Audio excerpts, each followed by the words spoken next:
Hi there, folks. This is Barbara, and I'm with Accelerator for Job Seekers. Hey, today, again, we're going to talk a little bit about your resume. Now, one of the things that I see, again, over and over again on resumes is this use of underlining and italics and bolding and really trying to, and I know what you're trying to do. You're trying to organize it in a way that makes sense to you. And here's the tip. It makes it more messy for the reader. You know, when you review a resume, there's a couple of things that we go through right away. And I've looked at thousands of them, so I know. One of the first things you do is you scan the dates to find out just how long they've been there, where they've been. There isn't so much a judgment if you've been there a long time or not. It's just scanning the dates to see what your job history looks like. And we look for gaps. Gaps aren't bad. Gaps just show that there's something else that happened in there, and it's an opportunity to explore. For some people, they took a sabbatical. For some people, they were in job search. For others, they may have taken some time off for family. All of those things are fine. They're not negatives. They're just life. However, there is this tendency for people to try and stand out and be creative by using these different formats and fonts and identifiers, and you really don't want to do that. Again, you're trying to make it easy for the person reading the resume. And what does that mean? That means those dates pushed all the way to the right and bolded. We want to see them. Now the question comes up, do I want the months and the years? Well, it depends. It really truly depends. If you've been in a job for 2, 3, 4, 5 years, you don't need the months. But if for some reason, for some of you who are contractors or for other reasons, you may have these 7-month gigs or 9-month gigs or a year and a half, then maybe it makes sense to use months and dates.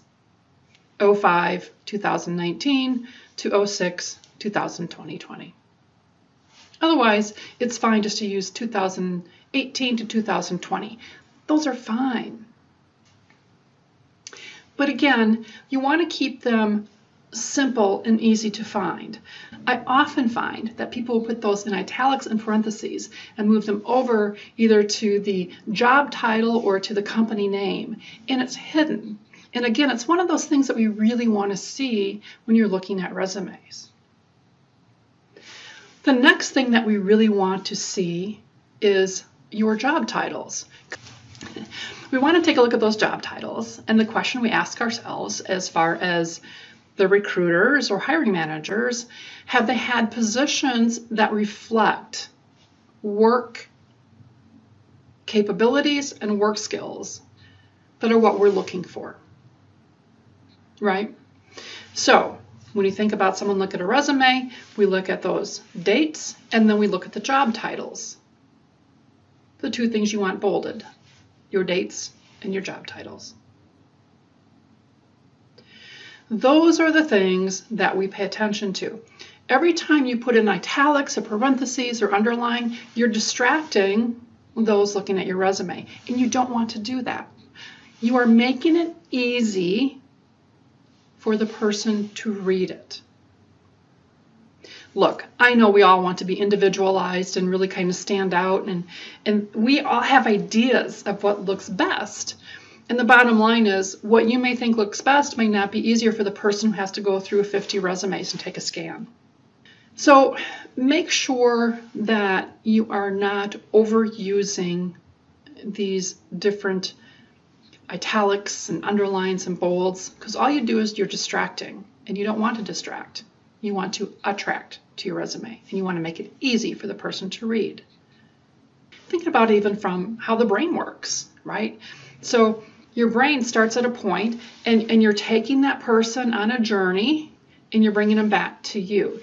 If you have different elements within your resume that's having them go from here to here to here to here to here, and you're jumping around, you're losing that holistic connection, and you want them to create a circle in your brain that comes right back to you. And look at the dates and it comes back to you, and look at the titles and it comes back to you. And then they'll probably take a look at your professional or executive summary. And that's for another session. So the format of your resume. All caps for your headings and bold.